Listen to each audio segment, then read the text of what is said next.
عبادات کی فرضیت کے حوالے سے بیان کی جاتی ہیں، اور وہ بہت ضروری بھی ہیں۔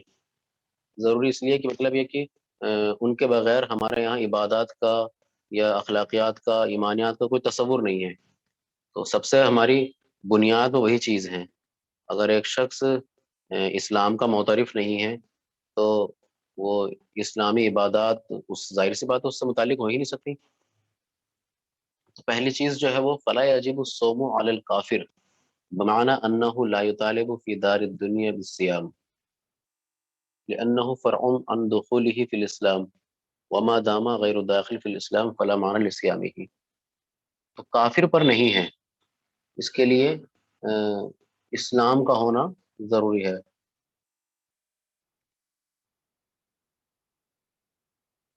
دوسری چیز جو بیان کی جا رہی ہے وہ ہے التکلیف۔ تکلیف میں یہ ہے کہ ان یکون المسلم بالغا عاقلا، کوئی بھی مسلمان جس پر کوئی بھی عبادت، یا خاص طور سے روزہ کی اگر ہم بات، تو روزہ اگر اس پر فرض ہو رہا ہے تو اس کا عاقل اور بالغ ہونا ضروری ہے۔ عاقل سے مراد مطلب بہت عقل مند یا دانشور کے نہیں ہے۔ عاقل کا مطلب یہ ہے کہ اس کی عقل سلامت ہو، اس کو صحیح اور غلط میں تمیز کرنے کا شعور ہو، اور وہ صحیح غلط کو سمجھ سکتا ہو، اس کے عقل معوف نہ ہو گئی ہو، اس پہ کسی قسم کا پاگل پن یا کوئی اس قسم کی دوسری کوئی سے بیماری نہ لاحق ہو، جسے عرف عام میں پاگل کہا جاتا ہے۔ ٹھیک ہے، تو اس طرح کا کوئی شخص نہیں ہونا چاہیے، ہے نا۔ اس لیے کہ ہمارے یہاں عبادات میں بھی جو سب سے بنیادی دخل ہے وہ عقل کا ہے۔ بنا سوچے سمجھے کوئی عبادت نہیں ہے۔ ہر عبادت میں شعور ہمارا زندہ رہنا چاہیے، تبھی وہ عبادت ہے۔ اسکرین تو شیئر کر رہے ہیں نا ہم؟ جی سر ہو رہی آپ لوگوں کو اسکرین نظر آ رہی ہے؟ جی جی نظر آ رہی ہے، مجھے نظر نہیں آ رہا استاد۔ ابھی میسج آیا کہ نہیں آ رہی؟ کیجیے سر، شروع کیجیے۔ ہاں ہاں، ایک منٹ ذرا۔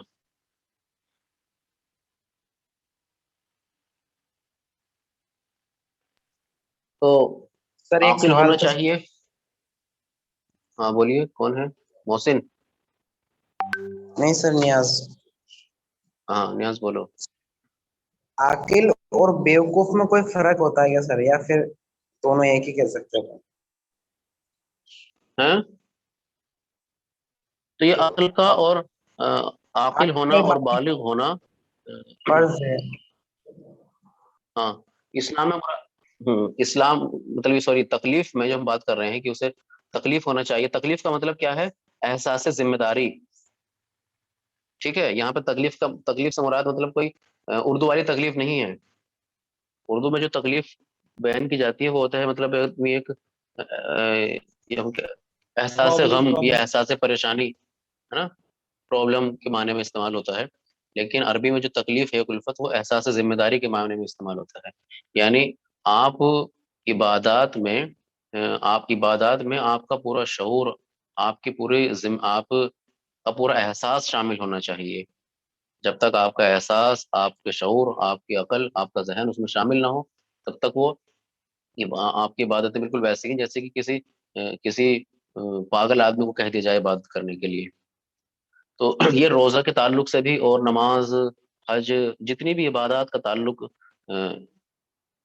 سے آپ اگر فقہ کی بحثیں پڑھیں گے یا ان کو قرآن مجید میں بھی دیکھیں گے، تو جو چیز سب سے واضح ہو کے سامنے آئے گی نا، وہ یہی ہے کہ کلفت والی، تکلیف والی احساس ذمہ داری، اس کے لیے یہ ہے کہ آپ کا عاقل ہونا ضروری ہے۔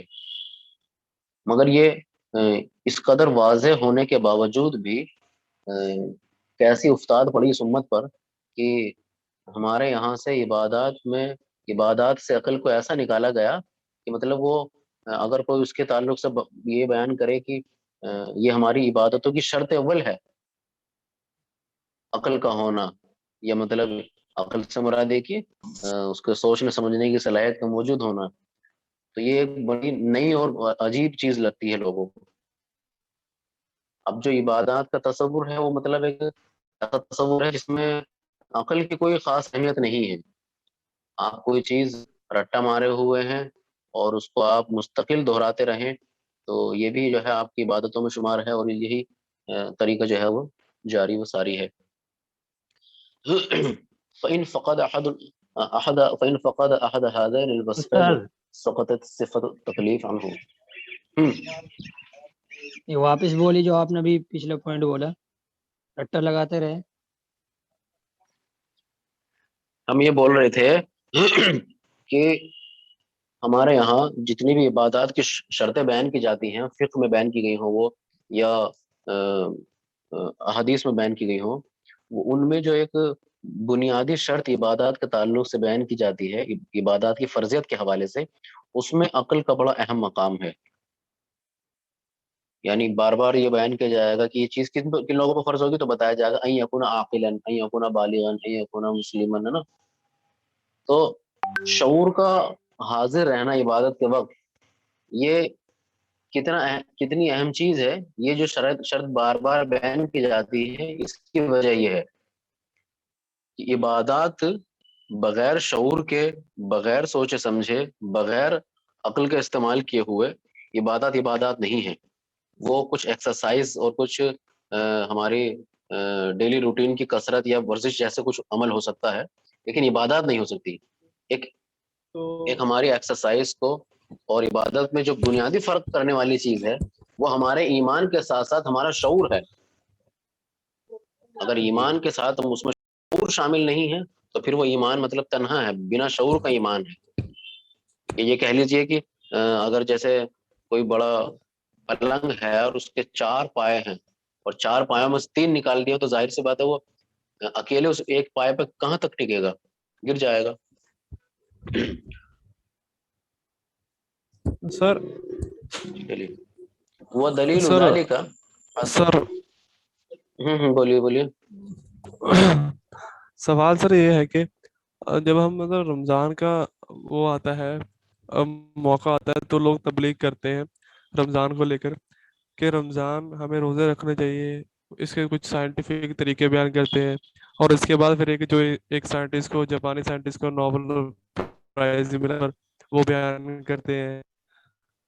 مطلب تو وہاں پر ایک جو چیز مطلب لے کر رہتی ہے, وہ یہ ہے کہ مطلب وہاں پر کس لحاظ سے اللہ تعالیٰ نے اس کو وہ کیا ہے, مطلب کہ ایمان اور اس کی, اور کیا اللہ تعالیٰ ہم سے کیا لینا چاہتا ہے. قرآن کی آیتیں نہیں کوٹ کرتے تاکہ تم لعلکم تتقون, اور یہ ساری چیزیں نہیں بتاتے. تو مطلب ایک سائنٹیفک طریقہ بتانے سے تو رمضان کا کوئی وہ تھوڑی مطلب اصل بنیاد جو مقصد ہے وہ تھوڑی وہ واضح ہو جائے گا. مطلب ایک تو ذیلی چیز ہوئی. چیز صحیح بات ہے کہ عام طور سے ایسا کلچر چل پڑا ہے کہ روزے کے تعلق سے خاص طور سے, اور نمازوں کے تعلق سے بھی, کہ لوگ یہ باتیں جو ہیں بہت زور اور شور کے ساتھ بیان کرتے ہیں کہ روزے کے طبی فوائد یہ ہیں, اور سائنٹیفک اس سے ہم کو یہ بینیفٹس ملتے ہیں. ہماری باڈی 30 دن کی ہو جاتی ہے, 15 دن کی ایسی ہو جاتی ہے, 10 دن میں ایسی ہو جاتی ہے, اور یہ تبدیلیاں جو ہیں روزے کے فوائد ہو سکتے ہیں, اور اس میں کوئی شک نہیں ہے. اس لیے جو کچھ بھی عمل کرتے ہیں اس کا ہمارے شریر پر بالکل واضح طور پر اثر پڑتا ہے. یعنی اگر ہم بہت زیادہ کھانا کھانے لگیں گے تو ہمارے اس شریر پر اس کا بالکل فرق پڑتا ہے. ہم کوئی ایسی چیز کھانے لگیں گے جس میں بہت زیادہ آئلی ہو, تو اس کا بھی ہمارے جسم پر اثر پڑتا ہے. ہم کھانا نہیں کھاتے, اس کا بھی ہمارے جسم پر بالکل اثر پڑتا ہے. ایسے ہی نماز کا بھی تعلق ہے. ہم کوئی عمل کرتے ہیں تو اس کا بھی کچھ نہ کچھ فائدے ہم کو حاصل ہو رہے ہوتے ہیں. اور ثلاثہ 3 لوگوں سے قلم اٹھا لیا گیا ہے. اس کا مطلب یہ ہے کہ 3 لوگوں سے مطلب کوئی اخذ و مواخذہ نہیں ہوتا ہے, ان کا کوئی محاسبہ نہیں ہوتا, ان کی پکڑ نہیں ہوتی ہے. عن النائم حتی یستیقظ, اگر کوئی آدمی نیند میں ہے, سو رہا ہے, تو اس پر بھی کوئی مطلب عتاب نہیں ہے کسی چیز کے تعلق سے. وعن الصبی حتی یحتلم, اور بچے پر بھی. وعن المجنون حتی یعقل, اور کسی عقل سے معوف آدمی کے اوپر بھی, کیا پاگل اور سویا ہوا شخص. مطلب سر اس سے مراد کیا ہوا؟ ہاں مطلب کیا مطلب نکلا مطلب اس سے؟ اس کا مطلب اس کا مطلب یہی ہوا نا جو ابھی اوپر بتا رہے ہیں کہ عبادت کے لیے عقل کا ہونا لازمی شرط ہے حال الفطر. تو کچھ تو عذر ایسے ہیں جن کے ہونے سے روزہ نہیں ہوتا ہے، یا اگر وہ آپ کو لاحق ہو جائیں تو وہ آپ کو نہیں، مطلب یہ کہ آپ کو اوپر پھر روزہ نہیں ہے، آپ کو روزہ نہیں رکھنا ہے، آپ چھوڑ سکتے ہیں روزہ. اویل مبیح الفطر. اور کچھ عذر ایسے ہیں کہ اگر وہ آپ کو لاحق ہو جائیں تو آپ بیچ میں روزہ اپنا توڑ سکتے ہیں، یعنی کھول سکتے ہیں، ختم کر سکتے ہیں اس کو درمیان میں. ٹھیک ہے، تو اس میں جو چیزیں بیان کی جا رہی ہیں اس میں پہلی ہے الحیض والنفاس. التلبس بالحیض او النفاس جزءا من اجزاء النہار. اور دوسری چیز الاغماء او الجنون المطبق بهذا اليوم كله.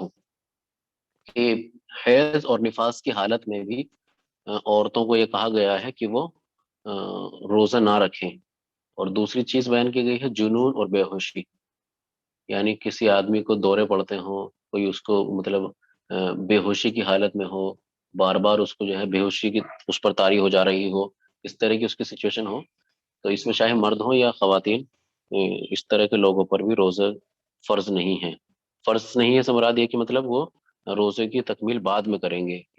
رمضان کے دنوں میں اگر ان کو اس طرح کے پریشانی لاحق ہو جاتی ہے، تکلیف ہوتی ہے، تو وہ روزے سے باز رہ سکتے ہیں. دوسری چیز جو اس طرح کے مواقع ہیں یا عذر ہیں جن میں آپ جو ہے روزہ توڑ سکتے ہیں یا روزہ نہیں رکھنے کی پرمیشن ہے، تو وہ ہے وَأَمَّا الْأَعْذَارُ الْمُبِيحَةُ لِلْإِفْطَارِ فَهِيَ الْمَرْضُ الَّذِي يُسَبِّبُ لِصَاحِبِهِ ضَرَرًا شَدِيدًا. کوئی ایسا سفر جس میں بڑی تکلیف لوگوں کو ہو یا بڑی پریشانی کا سبب بن جائے، اس طرح کا سفر. تو ظاہر سی بات ہے کہ جو چیزیں بیان کی جا رہی ہیں یہ اس زمانے کی ہیں جب انسان جو ہے وہ جانوروں کی خدمت لیتا تھا سفر کے لیے، اور ان پر سفر کرنا دھوپ میں بنا کسی چھت کے، تو بڑی پریشانیوں کا وہ سفر ہوتا تھا. لیکن آج کل کے جو سفر ہیں خاص طور سے ٹرین وغیرہ کا، اور فلائٹ کا ہے، ٹرین کا ہے، بسوں کا بھی ہے. بسوں کا بہرحال کسی حد تک ہم کہہ سکتے ہیں کہ ہاں اس میں آدمی کو ذرا بہت زیادہ کمفرٹیبل وہ نہیں ہوتا ہے، لیکن ٹرین کا اگر آپ کا ٹکٹ کنفرم ہے یا فلائٹ کا، تو سفر تو بہت ہی آسان ہوتا ہے آج کل. مطلب اس میں ضرر شدید والی جو بات کہی گئی ہے نا وہ نہیں ہے. او علمن او انزعاجا شدیدین، ہے نا، جس میں آپ کو کوئی بیماری ہو جائے، کوئی پریشانی اتنی بڑھ جائے کہ آپ بڑی تکلیفوں سے گزر رہے ہوں. اس طرح کے سفر میں آپ اگر سفر پر ہیں تو آپ روزہ یہ چھوڑ سکتے ہیں اس موقع پر، اس کو بعد میں آپ پورا کر سکتے ہیں. سر تو کچھ لوگ اس کا یہ بھی کہتے ہیں کہ بھائی چونکہ قرآن نے صاف صاف کہا ہے کہ کوئی سفر پر ہو اور ہم سفر پر ہیں تو اس لیے روزہ مطلب ہم چھوڑ رہے ہیں. بولو کیا کہہ رہے ہو؟ ہاں، السفر الطويل الذي لا يقل عن 83 کلومیٹر بشرط ان يكون سفرا مباحا وبشرط ان يستغرق السفر سائر اليوم. دوسری چیز سفر کی شرط بتائی گئی ہے نا. تو فقہاء کرام نے اپنے خاص طور سے یہ شوافی نے ایک اس میں لمٹ بتا دی ہے کہ کم سے کم جو ہے وہ سفر 83 کلومیٹر ہونا چاہیے جس میں آپ کا پورا دن شامل ہو. اصل میں دیکھو یہ جو باتیں ہیں نا سفر کے تعلق سے یا مرض کے تعلق سے، یہ ہر آدمی کو پرسنلی خود فیصلہ کرنا چاہیے کہ اس کا جو سفر ہے وہ تکلیف سے بھرا ہوا ہے یا واقعی میں اس کے جو سفر ہے اس کو جو یہ شرط بیان کی گئی ہے تکلیف والی، پریشانی والی، جس میں آپ کو روزہ مؤخر کر سکتے ہیں اپنا، اس پر یہ لاگو ہوتی ہے نہیں ہوتی ہے. کیا اس کا مرض، اس کی بیماری ایسی ہے کہ وہ اس کو روزہ چھوڑنا چاہیے، ہے نا. تو باہر سے ہم کوئی فیصلہ یا اس پہ حکم نہیں لگا سکتے. ہر آدمی کو اپنے بارے میں خود فیصلہ کرنا چاہیے. کبھی کبھی ایک آدمی ایسا نظر آتا ہے کہ معلوم ہوتا ہے کہ وہ بیمار ہے ہی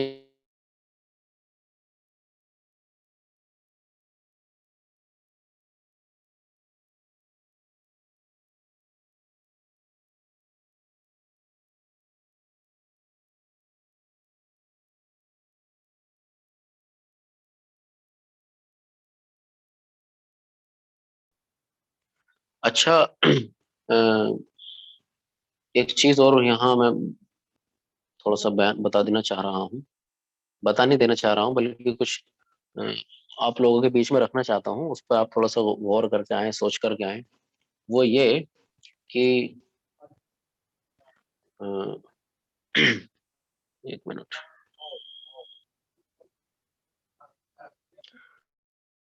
جو قرآن میں روزہ فرض ہوا ہے وہ یا ایھا الذین آمنوا کتب علیکم الصیام کما کتب علی الذین من قبلکم لعلکم تتقون. تو اس کے بعد کی جو آیات ہیں ان میں روزوں کی مدت، اس کے اوقات اور وہ استثنائی حالات بیان کیے گئے جن میں روزہ ترک کیا جا سکتا ہے. یہ مائک بند کیجئے بھائی، کسی کا مائک آن ہے؟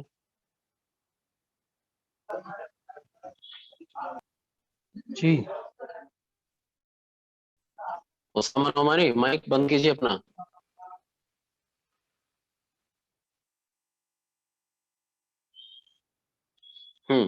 وہ یہ کہ اس آیت میں بیان کیے گئے ہیں روزے کے تعلق سے روزے کی فرضیت آئی ہے، اس کے بعد پھر جو ہے روزوں کی مدت کے بارے میں بیان کیا گیا ہے، یعنی یہ رمضان کے مہینے میں رکھنا ہے.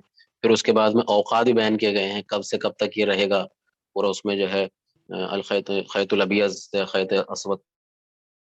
پھر اس کے بعد میں کچھ استثنائی صورتیں بتائی ہیں اللہ تعالیٰ نے کہ ان میں جو ہے روزہ نہیں رکھا جائے.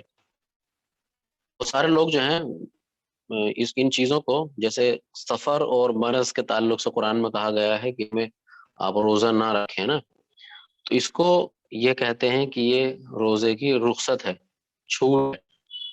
جبکہ صحیح بات یہ ہے کہ یہ چیز جو ہے، جو اللہ تعالیٰ نے مرض اور سفر بیان کیا ہے نا کہ اس میں روزے چھوڑ دیے جائیں گے، یہ روزے بعد میں پورے کیے جائیں، تو یہ اصل میں رخصت ہی نہیں ہے، یہ روزے کی اہمیت کو بتایا گیا ہے. بھئی آدمی اگر وہ تکلیف دہ سفر میں ہے یا اس کو تکلیف دہ مرض لاحق ہو گیا ہے تو وہ تو اپنے آپ ہی عبادت نہیں کرے گا نا، اپنے آپ ہی وہ چھوڑ دے گا. نماز کے تعلق سے بھی یہی ہے کہ اگر آپ کو بہت زیادہ تکلیف ہے تو اس میں جتنی آپ کو آسانی ہو سکتی ہے، جہاں پر پہنچ کر کے آپ کمفرٹیبل ہو سکتے ہیں وہاں پر آپ کو نماز پڑھنی ہے اس حالت میں. تو یہ اصل میں روزہ اتنی اہم چیز ہے کہ اسے کسی حال میں چھوڑا نہیں جا سکتا. آپ کو اگر مرض لاحق ہو گیا ہے تو اس کا یہ مطلب نہیں کہ اب رمضان گزر گیا تو اب آپ کو نہیں کریں گے. رمضان گزرنے کے بعد میں جب آپ ٹھیک ہو جائیں گے تب اس کو مکمل کرنا ہے. یہ چیز اس میں بیان کی گئی ہے، یعنی یہ چیز روزے کی رخصتی کو نہیں بتاتی ہے بلکہ روزے کی اہمیت کو بتاتی ہے کہ اللہ تعالیٰ نے خاص طور سے اہتمام کیا یہ بتانے کے لیے کہ اگر مرض اور سفر لاحق ہو جائے گا تو اس کے بعد روزے کو پورا کرنا ہے. اس لیے کہ اگر کسی کو بہت تکلیف ہو گئی، مان لیجیے کوئی آئی سی یو میں ہے، تو یہ کوئی پوچھنے والی بات ہے کہ وہ روزہ رکھے یا نہیں رکھے. کسی کا ایکسیڈنٹ ہو گیا آج ہی رمضان کے دنوں میں ہی، وہ ہاسپٹل میں پڑا ہوا ہے، تو کیا اس سے یہ پوچھا جائے گا کہ یہ سوال پیدا ہوگا کہ یہ روزہ رکھے گا یا نہیں رکھے گا؟ وہاں تو سوال ہی پیدا نہیں ہوتا کہ وہ روزہ رکھے گا. تو یہ کوئی بتانے کی بات نہیں ہے کہ مرض کی حالت میں یا سفر کی حالت میں اسے روزہ نہیں رکھنا ہے.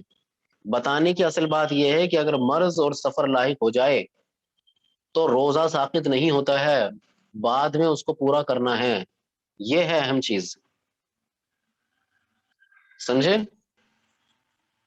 جی ساتھ مطلب اہمیت کو بیان کیا جا رہا ہے کہ اگر ہاں اس حالت میں ہو بہت تو سارے لوگ اس کو اس انداز سے بیان کرتے ہیں کہ یہ روزے کی رخصتی بیان کی جا رہی ہے کہ یہاں پہ آپ کو روزہ نہیں رکھنا ہے نا. تو کسی چیز کو جب ہم بیان کر رہے ہوتے ہیں تو بیان کے لیے ہمارے الفاظ، ہمارے جملے اور ہمارا جو بیانیہ ہوتا ہے، نیریشن ہوتا ہے، وہ اس سے مطلب مانتا ہے کہ اس میں اس کی اہمیت کو بیان کیا جا رہا ہے، اس چیز کو کم کیا جا رہا ہے.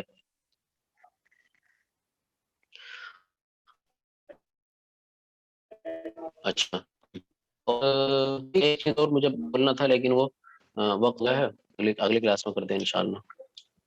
اور دوسری بات یہ کہ جو سوالات وغیرہ رہتے ہیں نا، آپ اگر ان کو گروپ میں بھیج دیا کریں تو زیادہ اچھا ہے، اس لیے کہ سب کو معلوم ہے نا